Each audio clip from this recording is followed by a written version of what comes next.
Selamat mendengarkan. Beberapa saat menunggu hasil, Dokter Intan keluar dengan peralatannya. Di luar, Vano sudah sangat mondar-mandir ke sana kemari dengan wajah gelisah. Bagaimana dokter? Di mana alat itu? Apa sudah bisa dilacak? Atau bisa dikeluarkan? Tanya Vano bertubi-tubi. Nah, begini Tuan, saya sudah berusaha mencari alat yang Anda maksud. Memang sudah saya dapatkan di mana letaknya. Namun saya tidak bisa mengeluarkannya karena alat itu ditanam di dalam tubuh Nona. Jawab Dokter Intan menjelaskan kejadiannya. Di bagian mana dia meletakkan alat itu? Tanya Vano khawatir. Di dekat jantung, jawab Dokter Intan. Brak, dekat jantung. Kau berbohong padaku, ucap Vano sedikit berteriak.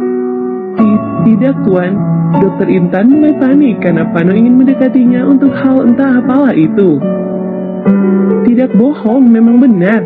Saud Valen dari dekat anak tangga. Valen sudah tahu situasinya akan seperti ini dan dia harus menyelamatkan Dokter Intan secepat mungkin. Valen, kau baik-baik saja? Apa sakit? Di mana yang sakit? Tanya Vano mendekati Valen dan memutar tubuhnya. Aku baik-baik saja. Lihat. Jawab Valen membuka bajunya dan hanya tersisa tank top yang menutupi tubuhnya. Maksudku bukan begitu, pasang bajumu. Dan kau, menunjuk Ethan, apa belum merasakan kehilangan bola mata? Jangan menghadap ke sini, ujar Vano kesal membelakangi Valen. Valen mengangkat bajunya, lalu memasang kembali pakaiannya di belakang Vano, karena pria itu spontan menyembunyikan Valen agar tidak terlihat siapapun. Sudah, kata Valen setelah selesai memasang bajunya. Lalu bagaimana langkah selanjutnya? Apa alat itu bisa dikeluarkan? Jika bisa, lakukan sekarang. Kita Vano kembali ke pembicaraan awal. Saya sudah menonaktifkan alat itu Tuan, dan sesegera mungkin saya akan keluarkan alat itu. Tapi maaf dengan sebesar-besarnya, karena saya tidak bisa melakukan pembedahan di rumah Anda karena alat saya berada di rumah sakit. Tutur Dokter Intan merebas baju kebesaran dokternya. Ethan, siapkan mobil sekarang. Alat itu harus keluar hari ini juga. Ucap Vano. Baik. Perintah Vano Salvatruca sudah dijalankan oleh masing-masing dari mereka. Ethan menghubungi Zea adiknya untuk ikut ke rumah sakit menemani Valen atas perintah dari sang bos.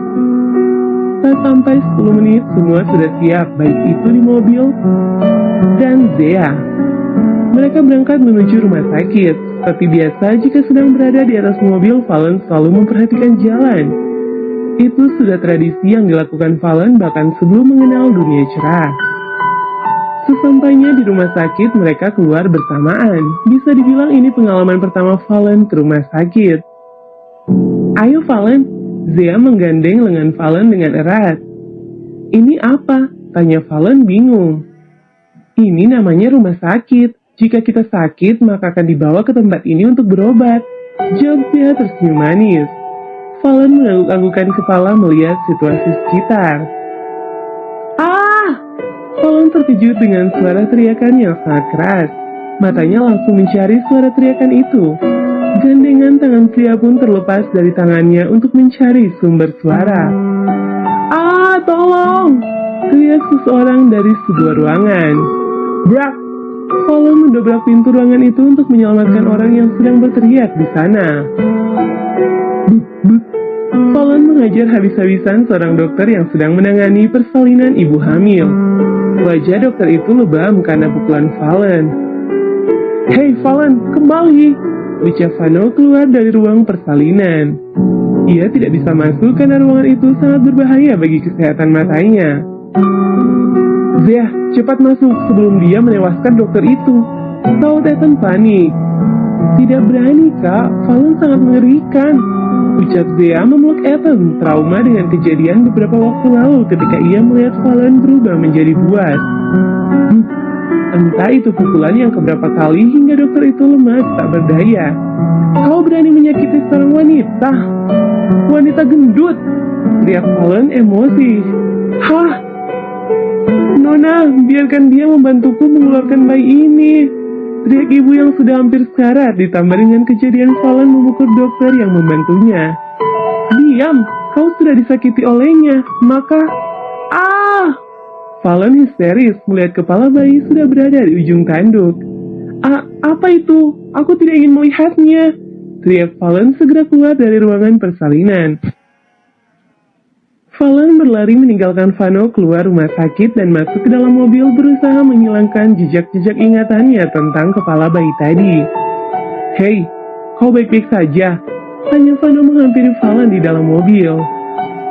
Tidak ingin ke rumah sakit, tidak mau. Ucap Valen menggelengkan kepalanya. Hei, kau ke rumah sakit untuk mengeluarkan alat. Ucap Vano menenangkan Valen. Tidak mau mengeluarkan anak manusia, tidak mau. Ayo pulang. Kata Valen meraung-raung. Vano mengelirkan dahi melihat Valen ketakutan seperti itu, padahal hanya mengeluarkan alat bukan mengeluarkan bayi seperti yang ia kira. Vano menepuk keningnya. Setelah salah mengambil langkah, harusnya Vano menyuruh dokter Intan untuk membawa alat itu, bukan membawa Valen ke rumah sakit. Karena Valen kekeh tidak ingin kembali, Vano akhirnya mengalah dan membawa Valen pulang. Percuma juga ia melarang gadis itu.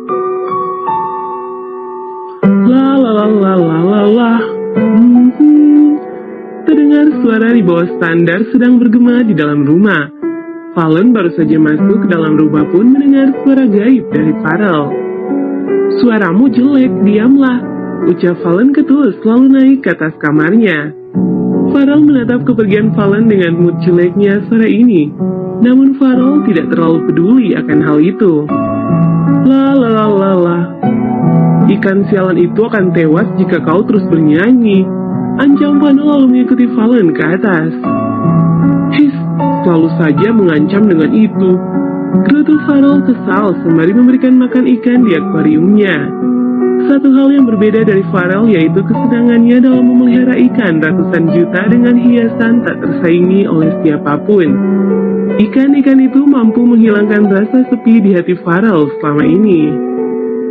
Sudahlah ikan, jangan dengarkan orang-orang gila di rumah ini. Ucap Farel seakan menenangkan ikannya. Di mana Vano? Tanya Ethan dari belakang. Mana saya tahu, saya kan ikan. Cio Valen santai sembari menabur makanan ikan. Ingin sekali Ethan menghantam kepala Farel dengan akuarium di dekatnya. Namun apalah daya ketika kekuatan Farel dalam hal harta benda masih di bawah naungan Vano Salvatruca. Ethan memilih untuk naik ke atas sebelum kesabarannya habis dan lost control terhadap Farel. Di mana apa? Semua bertanya padaku. Kalian pikir aku satpam penjaga mall? Ucap Farel kesal dengan pertanyaan Sarah kali ini. Mall itu apa? Tanya Sarah bingung. Tempat Rukiah. Cio Farel ketulus meninggalkan Sarah. Moodnya sudah rusak akibat beberapa isi rumah itu. Rukiah apa lagi? Humam Sarah kali ini dia tidak berani bertanya lebih banyak lagi pada Farel. Di dalam kamar utama, Vano membujuk Valen untuk mengambil alat di tubuhnya, namun tetap saja Valen menolak. Dia masih mengira akan keluar adalah anak manusia. Ayolah Valen, dengarkan aku kali ini saja. Ini untuk kebaikanmu juga. Bujuk Vano kesekian kalinya. Tidak mau, anak manusia sangat mengerikan. Bukan anak manusia yang keluar, tapi alat. Tadi kau melihat orang sedang hamil dan melahirkan. Oleh karena itu dia mengeluarkan anak manusia. Ucap Vano memotong kalimat Valen untuk memberikannya pengertian. Valen berusaha memutar otak cerdasnya agar mampu mengetahui ilmu baru yang ia dapat. Hamil itu apa? Tanya Valen mulai terpancing. Vano menganggitkan dahi mendengar pertanyaan konyol Valen. Bagaimana dia menjelaskan orang hamil? Orang hamil itu adalah orang yang akan menjadi seorang ibu dengan memiliki bayi atau anak manusia seperti yang kau katakan tadi. Vano masih sabar menjelaskan kepada Valen. Bagaimana orang bisa hamil? Tanya Valen lagi. Vano dan Ethan hampir tersedak dengan pertanyaan Valen kali ini. Pertanyaan bodoh macam apa yang ditanyakan pada seorang pria normal? Itu, ada trik tersendiri. Jawab Ethan membantu Vano menyelesaikan pertanyaan-pertanyaan bodoh dari Valen. Trik seperti stop. Intinya kau mau atau tidak, jangan buang-buang waktuku untuk pertanyaan bodohmu, kata Vano mulai kehabisan kesabaran. Tidak, jawab Valen ketus lalu menutup dirinya dengan selimut. Vano dan Ethan saling menatap karena masih terngiang-ngiang dan pertanyaan terakhir dari Valen. Nona, sebaiknya aku kembali ke rumah, saut Sarah dari dekat pintu. Apa maksudmu? Diam di sini, ucap Valen dari dalam selimut. Maaf Nona, jika alat itu masih tetap di tubuhmu, maka semua akan berada dalam bahaya. Untuk meminimalisir resiko, sebaiknya aku kembali, ujar Sarah sendu. Tidak boleh. Baiklah. Tapi jika anak manusia yang keluar, aku akan menghanyutkannya di sungai, imbu Valen ketus. Vano tersenyum tipis mendengar persetujuan sekaligus ucapan bodoh yang keluar dari mulut gadis itu. Tapi kau belum menjawab pertanyaanku. Bagaimana orang bisa hamil? Tanya Valen sekali lagi. Orang bisa hamil karena dia sudah menikah, jawab Ethan sebagai jawaban normal. Jadi orang menikah akan hamil. Untung saja waktu itu aku tidak menikah. Baiklah, aku tidak akan menikah, gumam Valen memantapkan hatinya. Hei, kau menikah atau tidak itu adalah keputusanku, bukan keputusanmu, mengerti? Saut Vano saat mendengar gumawan konyol dari Valen. 2 hari kemudian akhirnya alat yang di tubuh Valen terlepas. Dokter Intan melakukan pembedahan di rumah Vano kemarin. Kini Valen sudah murni manusia biasa. Tatapan menyeramkannya hilang, sirna dan berganti dengan keceriaan serta kebodohan yang hakiki. Bagaimana, masih sakit? Tanya Vano di atas meja makan. Tidak sakit, karena sudah biasa. Bahas yang lain saja, jangan selalu membahas luka. Aku bosan menjawab pertanyaan yang sama, jawab Valen sembari memakan sarapannya. Baiklah Valen, selamat datang di rumahku. Mulai hari ini kau tidak memiliki beban apapun. Jadi masalah apa saja yang kau miliki ceritakan padaku. Jangan sembunyikan sesuatu yang mengganjal di hatimu. Tutur Vano agar tidak terjadi lagi sesuatu yang tidak diinginkan. Sebenarnya aku memiliki keluhan, tapi aku takut kau marah. Ucap Valen berpikir sejenak menyusun kata-kata yang pas. Katakan, Tita Vano menghentikan sarapannya. Di sini, memegang dada, selalu saja memikirkanmu, mengingatmu bahkan saat bangun tidur wajahmu yang terlintas di kepalaku. Apa aku sedang sakit? Atau otakku salah program? Atau otak dan hatiku tidak sinkron? Tutur Valen panjang lebar sembari memikirkan perkataannya sendiri. Siapa sangka gadis bodoh itu bisa merasakan suatu fenomena yang bernama cinta. Vano pun tersedak dengan penuturan Valen. Ada rasa senang di hati Vano, tapi ia ragu apakah itu senang karena ucapan Valen atau senang karena omsetnya meningkat tinggi. Mungkin kau sakit. Sakit? Benarkah?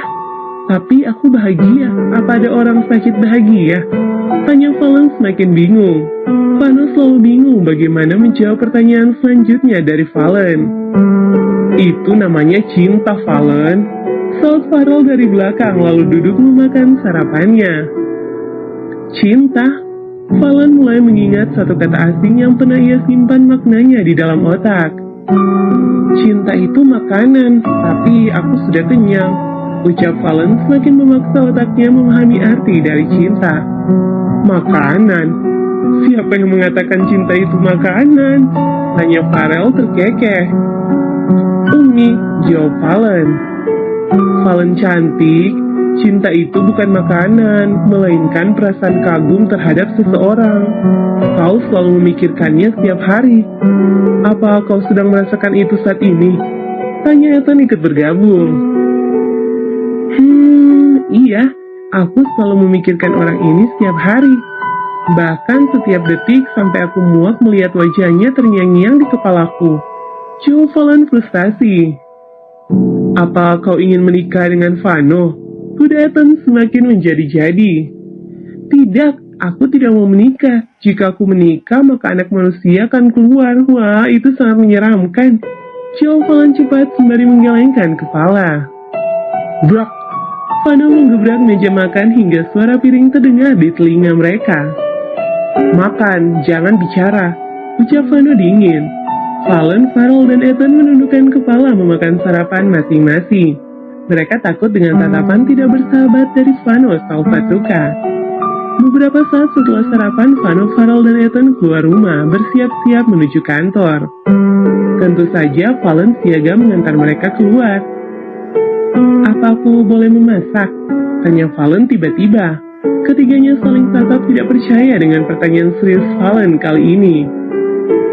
Boleh saja, asal jangan lukai dirimu. Kau yakin bisa? Tanya Vano ragu. Cih, memangnya siapa yang akan membuatkan makanan untukku di rumah jika tidak bisa memasak? Joe Valen membanggakan diri. Jangan bahas rumahmu, lupakan itu dan hidup dengan baik di sini. Ucap Vano memegang kepala Valen lalu masuk ke dalam mobil. Duk, duk. Valen semakin tidak bisa mengontrol detak jantungnya saat ini, walaupun ia sudah memegangnya erat. Hei, hati, apa aku perlu melakukan pembedahan agar kau berhenti berdetak kencang? Batin Valen. Oke teman-teman, bab ini sudah selesai. Sampai ketemu di bab selanjutnya.